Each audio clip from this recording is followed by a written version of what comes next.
Les deux sœurs envoyèrent donc auprès de Jésus un messager pour lui faire dire: Seigneur, voici, celui que tu aimes est malade.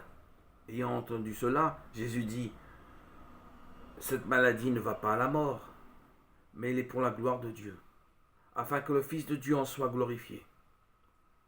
Or Jésus aimait Marthe et sa sœur et Lazare. Lors donc qu'il eut appris qu'il était malade, il resta au lieu où il était 2 jours encore. Jean 11, versets 4 à 6. Or Jésus aimait Marthe et sa sœur et Lazare. Nous aurions pensé qu'il allait courir chez son ami. Pas du tout. Très consciemment, il reste là 2 jours. Son amour lui dicte une manière d'agir qui nous déconcerte. Pour lui, maladie et mort ne semblent pas le mal absolu.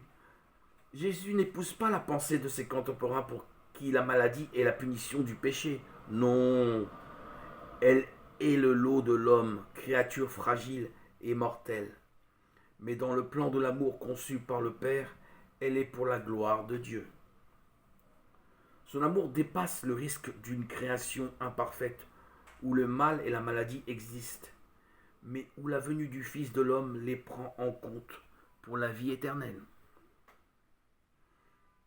Jésus a la même réaction devant le paralytique de Capharnaüm, à qui il remet les péchés avant de le guérir. Devant l'aveugle né, lorsqu'il affirme aux siens que ni lui ni les siens n'ont péché. Devant le paralytique de la piscine de Bethsaïda, à qui après sa guérison il dit: Ne veuille plus pécher de peur qu'il ne t'arrive pire que ta maladie. Pour lui, le grand mal reste le péché, qui nous ferme l'entrée dans le royaume.